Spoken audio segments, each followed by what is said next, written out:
Before the decades, the world was in chaos. War after war ravaged the land as humans fought each other over different ideas about which music was best, which trends in clothes should be the norm, and what pastimes defined a generation. Then, these cultural questions resulted in mass destruction as humans turned weapons against each other in order to defend their ideas. Nations were destroyed and millions of lives are lost, but out of this culture-driven destruction, a fantastic being emerged. Phiftimia, the goddess of a new era of humanity. She helped rebuild the world and created an overarching culture that everyone could agree on. The people felt united because they no longer disagreed over what the staples of the time were. Phiftimia created a system called the decades. Every 10 years, there would be a new decade with a new ruler who would decide and develop the cultural staples for the 10-year period. Phiftimia loved the mortals and often fell in love with them. She had remarkable children, such as Elvidas Prosaro, Marlena Monrandria, and Jamastus Dinorium. After 10 years, a new god arose from the leftover rubble of the previous war, Sixtus. Sixtus looked around at the world and decided it was time for a change. Phiftimia recognized that her period of supreme rule was over and allowed Sixtus to take the lead.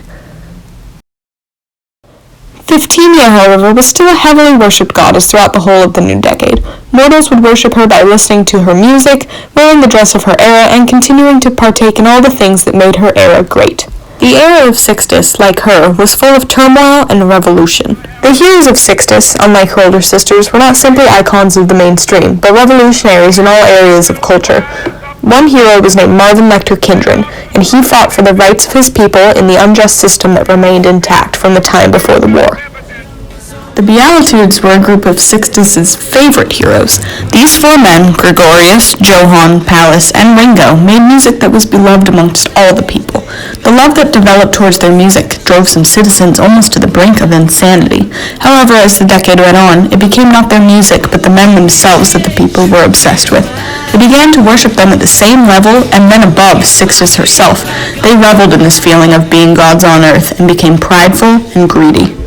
This made Sixtus furious, so she planted a seed of conflict in the hearts of each man and turned their greed and pride on each other as punishment. The Beatitudes were no more. While the heroes themselves were still beloved, the power they had over the world as a group was broken. Their music was still adored and popular, but no mortal ever dared to become as worshipped as Sixtus or any of the other supreme gods ever again.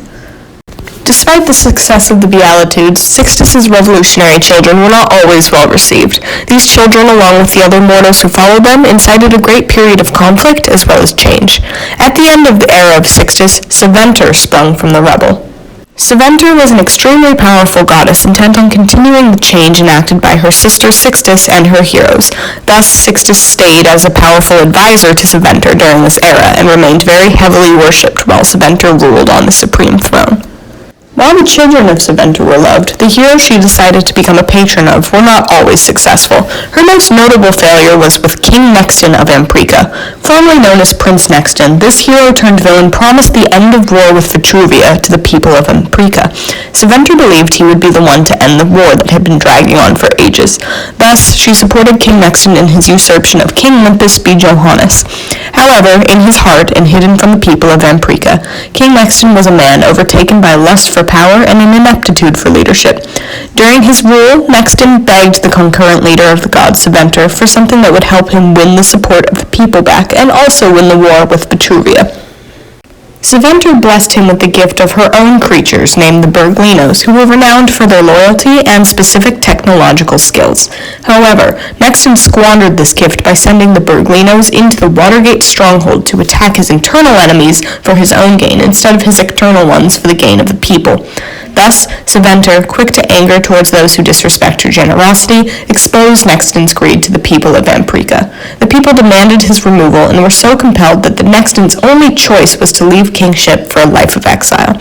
After this embarrassing failure to bring a great leader to Amprica, Sixtus and Phiftimia never let Seventer forget about it. Eventually, Seventer's rule was over. Her sister Aetes was the new supreme god. Aetes was not fond of what her siblings had done during their decades, and her decade was characterized by suspicious politics in Amprica, loud and exciting music, and the scrunchy snakes that King Rami Revson accidentally released. Aetes put King Rami Revson in power because she knew that he would undo much of the progress that happened during the era of Seventer, but he really only ended up wreaking havoc on the people of Amprica. King Revson was so lost in thought thinking about his economical ideas that he tripped over a cage in the basement of the White Palace and released the evil scrunchy snakes. These malicious and bloodthirsty creatures suffocated people by capturing them in their soft bodies. Then, Aetes, disappointed in her supposed hero, blessed the mortal Mecaenas Jackalnus with the most powerful voice in the decade, a voice so powerful that it suffocated the scrunchy snakes as long as he continued to sing. People began blasting his hit song Thriller over and over in order to defend themselves, and this then, in turn, blasted Mecaenas to stardom. He was still a well-respected hero during the decade of Nin. During the decade of Aetes, worship of Phthemia skyrocketed. The two sisters were very similar in their comparatively conservative ideals, and many humans turned back to the safety of the trends of Phthemia. The followers of Seventer and Sixtus, however, were also extremely devoted. The decade of Nin was almost a mix of all of the trends from the previous decades. Clothing from the trends of the decade of Seventer returned. Music was a mix of large groups of heroes whose music was very similar to the music of Aetes, but Nin was a very powerfully influential goddess in her own right. The most famous children of Nin were the musical heroes, like Curdy Kobe as well as Oyster Jelly, a group of talented children of Nin who made music that inspired a new generation of youth.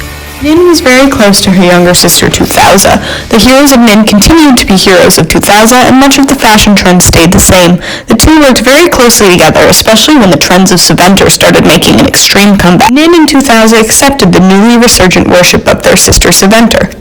Tuthausa was very protective over her characteristic style. She created the Bratstall shapeshifter in order to protect her great temple, the Mall. The Mall housed Tuthausa's sacred tracksuits, heels, and low-waisted jeans, along with all of her other favorite clothing.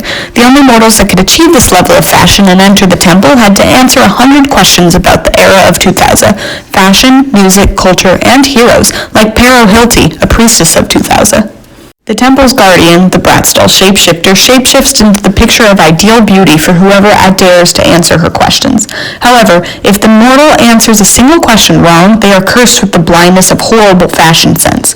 This pilgrimage to the sacred temple was a dangerous feat with a wonderful reward.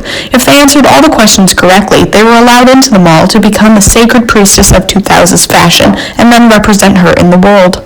As more and more gods spring from the rubble and the influence of their decade's trends become even more entangled, the conflict that started the existence of the gods in the first place seems like it could take place again. But when the gods compromise and collaborate, they create beautiful moments of culture with influences from all the decades.